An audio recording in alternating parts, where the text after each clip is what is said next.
Hello everybody and welcome back to another video on this channel, another E3 video! BioWare, this time with Anthem, a gameplay demo apparently. Now Anthem is a game I was pretty excited for actually. Anthem looks really cool, and when I say it looks cool, I literally mean the looks, because I don't know anything else about this game. Story-wise, no clue. World-wise, no idea. What is the game about? No idea! Does it look cool? Fuck yeah! So, that's all we really know by now. I was kind of, and that's my personal bias, it's nothing to do with this game, kind of disappointed that BioWare brought this out when last time out. It's like, you know, here, this is us. And it's like, oh, I was kind of hoping for like Dragon Age 4, but you know, that's just me probably. So Anthem, I was like, you know, we'll just watch this. And it looks, from off the bat, like you can see graphic-wise, it's really good. Now, of course, downgrades, they exist. They are very much there. Unfortunately, that will probably happen. But still, it looks phenomenal. Now, there seems to be like an exploration in this. There seems to be like an open world with like a mecha suit, which you can go down and explore the world and find creatures and fight them in combat. Because we see some like aggressive animals as well. There's storms, which like ravage and looks really cool. I think it's multiplayer. I'm not sure if it's single player. I think it's just multiplayer. Maybe, we don't know. I don't even know, but it looked like it. Is there a story to it? I have no clue. This could be any type of game. All I know is that it looks cool. So let's just watch this trailer and we'll see what it is after that. I'll let you know what I think. Here we go. EA. Money grabbing pricks. But BioWare are kind of nice, I guess. Frostbite engine. Freelancer, time to get to work. Faye said these bastards made some kind of acid. They're using it as a weapon. So, Find where they're making this garbage and shut it all down. Going to the suit, which is really cool.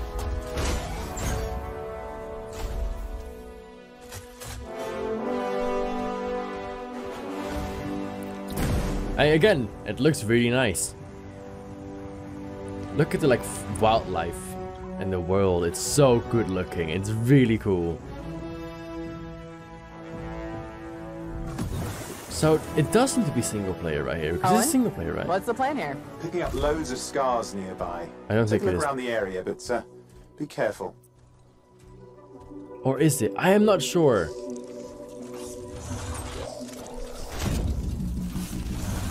Like the other like suit, I think it's multiplayer, right? It looks like a multiplayer. Yeah, I think, yeah, it's multiplayer, definitely. Right. Checking out the Scar Camp some more.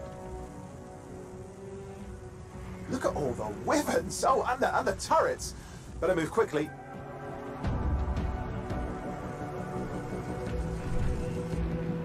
So I think we're gonna have to focus on the... Oh my god, what the hell? That's huge. Interesting universe, definitely. There's a big underwater world as well. Like underwater, look at that. That is great looking. So we're dealing with like, I think a multiplayer, purely multiplayer game here. Which is something that I've been curious about for a while now.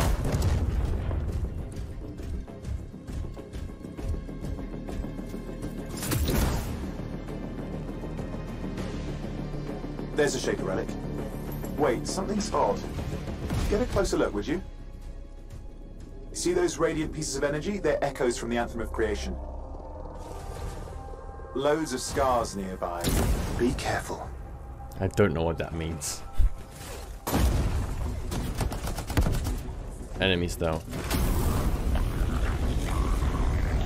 The combat could use a little bit of tweaking, I think. I don't know, it still looks a bit off at times. Oh, and get rid of the fucking like combo signs. I hate that. Ruins my immersion right there and then. Like I want to get rid of these like lines and stuff, and like the health bars and the names. I don't know, that ruins my immersion.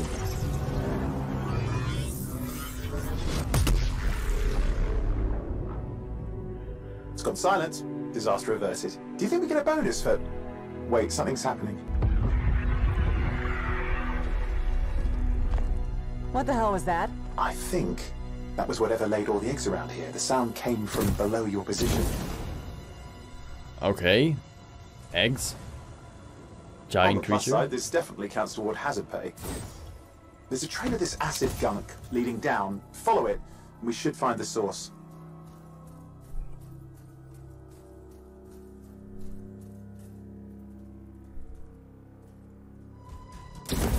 The world seems open and very vast, and I like that. I have to definitely say that.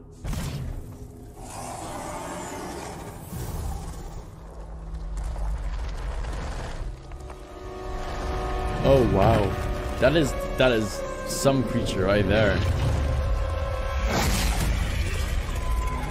There you go. Anthem. It's pretty nice. How cool was that? Tarsus.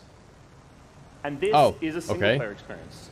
I turn in my rewards, I talk to some characters, I experience the choices of my action. Oh, so there is single player. player. This is where your story really lives and breathes. Oh, okay, nice. And by doing it this way, we're able to combine that impact and agency of a single player story with the fun of teaming up with your friends to play co-op in combat. And we're also designing it so that we can add story for years to come. So one of the first things that we hear when, from our community is they want to continue to play in our worlds. When they've finished Mass Effect or Dragon Age, players want more story. And so we've designed Anthem in a way that we can actually add more story for years to come. And it could be anything. A new moment with a character that you've grown to love, or an event in the world that deepens the lore, or an entirely new storyline and plot. Well, I'm certainly not going to complain about That's more nice. story. I don't think anybody out there is going to either. So, Kathleen, I wanted to ask you, from a writing perspective, since you are the lead writer, can you speak to what it's like to create a new world like Anthem from the beginning? Well, what's really exciting for us, and not just the writers, but all of the devs, the designers, the artists, is that we're creating something new and mysterious for players to discover. So at the heart of the premise of Anthem is a world left unfinished by the gods. But the gods left behind their massive tools, and those tools are in constant conflict with this unknowable force called the Anthem of Creation. And the chaos of those things pushing against each other means that the world is constantly being reshaped in new and unpredictable ways. Yeah, violent storms, mutated creatures, gigantic monsters. It's a dangerous environment that you need to wear a suit of powered armor, a javelin, to be safe in. Now, something I think a lot of players out there maybe don't stop to think about is just how much work goes into creating a new intellectual property, or IP, as we've been saying. Now, we've seen all these different creatures, and Mark, you mentioned the storms. What's the process of creating a game like from scratch? Yeah, it's something we've done a few times at BioWare. And really the hardest part is getting started, just kind of getting off the blank page. So what we try to do is we think about the new experiences that we're trying to unlock for players. So like, what is the fantasy fulfillment? What are the new things you actually get to go and do that are different from what you've played before? So that's where we start. And then once we think about those things, that's the power of creating new IP, especially for games, is that you actually get to build a whole fictional universe that's meant to bring out a certain experience. And then once we do that, then we still need to build all the rest of the stuff, and what unlocks us creatively is to think about like principles around art style, tone, and even the technology and the politics of our new world. Yeah, of course. And then from there, we can actually go and build out every last detail. Yeah, and one of the unique details look good. challenges for Anthem is that it's a world, an experience that's meant to feel alive, like it's happening right now.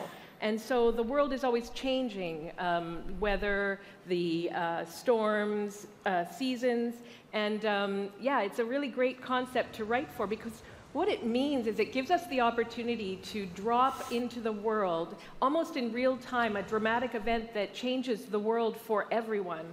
And that could be anything from gameplay to lore. I mean, all of the moving parts in the dynamic world sound really cool, the way that they sound like they're going to come together. But even though there's obviously a lot going on, it really all comes back to your character. So let's talk about who we're going to be playing as and why we're fighting these crazy beasts. So you are a freelancer, uniquely skilled to pilot these javelin exosuits. And you need those suits to survive and fight in this world, because the world will kill you. But on top of that, our ancient rivals, the Dominion, have they've discovered a way, they think, to weaponize the Anthem of creation. And so we need to stop them and protect the free people of Tarsus. Now, I've heard you call this power armor a couple different things. Is it a suit? Is it a javelin? Like, what's the canon term here? We call them javelins, and there are 4, and they each have unique abilities. There's the Ranger, and then there's the Colossus, the Interceptor, and finally, the Storm. Yeah, so each javelin gives you a different way to play the game. But the thing to remember is, like Kathleen said, you're not your suit. You are a freelancer, a pilot, which means you can decide which suit you want to use based on your mood, based on the mission you want to engage in, or the javelins that your friends are using. So really what this allows us to do is we've built the suits to look like they're built from the materials of the world. So they each have their own unique abilities. So let's take a look at the Ranger now.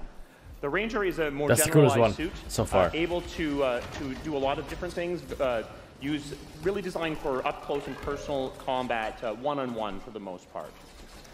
The Colossus is heavier, more specialized, but able to really pack in big weapons that let them devastate the battlefield. Which is really cool. But I like the Ranger. I was going to say, the Storm looks like it's going to be my favorite. I'm sure you guys out there are picking your faves right now, too. Oh, I just did that. So the javelins my mind. But we're going to take a couple questions right now. So Casey tweeted, some of you may have seen, asking for people out there to send us your questions. And the first one is going to be from @It'sSweetNicole, who asks, as a player who is all about making their character their own, what kind of customization options will be available in Anthem? Yeah, so we really want players to express themselves, both through customizing the way their javelin plays, through gear and weapons, but also being able to personalize the way that it looks, both through paint jobs as well as changing the actual geometry of the suit itself. We want teams to be able to do this as well. And because you're going to be using a javelin for a long period of time, we really want you to be able to make it your own. That's cool. I like that. I'm glad you brought that up, because actually, Jay Legato has a question connected to customization. Monetization. How, when, loot box, cosmetics? Yeah, so we are going to have some cosmetics and vanity items that you'll be able to purchase, but you're always going to know what you're going to buy before you spend any money on it. So no loot boxes, no ability to pay for power. Yay. So that means no ability to spend money on gameplay advantage at all within Anthem. But even more important than that, we want to make sure that Anthem is an immersive experience that feels like it's complete from the get-go. So that means a main story, a big open world, and an ongoing service that provides new content for a long period of time. New story. It is EA, so obviously they were like forced to at least some paid stuff in there. I'm glad to hear that I can make my javelin pink. EA, that's really all I wanted to know, I'm going to be honest. All right, Casey. We talked earlier about this being a co-op experience. So can you tell me a little bit about how the team gameplay in Anthem is going to work? Yeah, no, single player. It really is about, you know, the fun of teaming up as a team of superheroes and working together. So you want to get a few people together of different classes. So, you know, I think here we're going to see the Colossus, you know, just hammering people on the ground in gameplay, if we can have a look at that.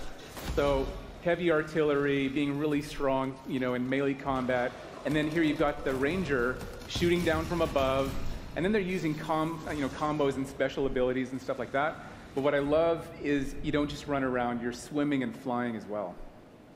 So it's interesting because the Slate Tones wants to know, how will you balance multiplayer with single-player storytelling? So Anthem's really built around trying to combine the impact of having your own personal story with the fun of playing with other players. But we really want to make sure that that playing with other people feels like a choice. So for people that want to just experience the story, you're going to be able to do that. Good. Going out into an open world like this by yourself is going to be a little bit more challenging than if the team of 4 people. And we've really tried to balance the co-op experience to be fun, even for people that don't normally engage in this kind of thing. So I really hope that everyone at least gives co-op a try. Okay, that's good to know. No, I don't want to. If you want to roll solo, you can, but it's just going to be a little bit more difficult. Well, I know you all are on the edges of your seats. How about we show a little gameplay? Yeah? They already did. All right, so Kathleen, I think you're going to set this up for us? I will. So, You and your friends have decided to play a mission called Scars and Villainy. The Scars have put together an acid-based super weapon, so you got to take them out.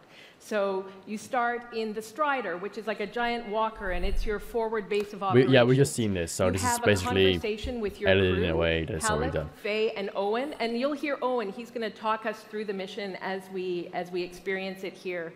There's a little context on what we just saw. You just get into your Javelin suit and you head out with your friends. All right. Well, thank you so much, Mark, Casey, Kathleen, for talking to me about Anthem today. We're going to go ahead and roll the gameplay now. Enjoy, everybody. There you go. So we already seen that gameplay. So if you want to look back at it, you can just, you know, tap back in the video. So basically, it was good there was a Q&A behind it, not just gameplay, because now I know they're a single player, and that's all I really wanted to know, because I need that. Now, loot boxes, they're not there, which is good. EA at least didn't do that this time. There's still cosmetic buying options, which doesn't really do any harm, but I don't think they're necessary. Like, you can just make a good game and just don't get that crap in it. But, I mean, maybe I'm asking for too much, because maybe that's just the culture we live in right now, gaming-wise. I don't think it's necessary, though. And I don't think BioWare did it usually. Obviously, now working with EA, they will, because EA is just a shit company. And I'm sorry to say, but they really are. It looks like a good game, though. I'm curious to see more when this is going to come out. So, yeah, keep our eyes and ears open. If you want to see more content on Anthem or other E3 content in the coming days and weeks, make sure to subscribe to my channel. Click the bell notification button. Like this video if you enjoyed it. Get tapping in the comments down below. And then I'll see you in the next one, which you can find there in the end screen. Bye-bye.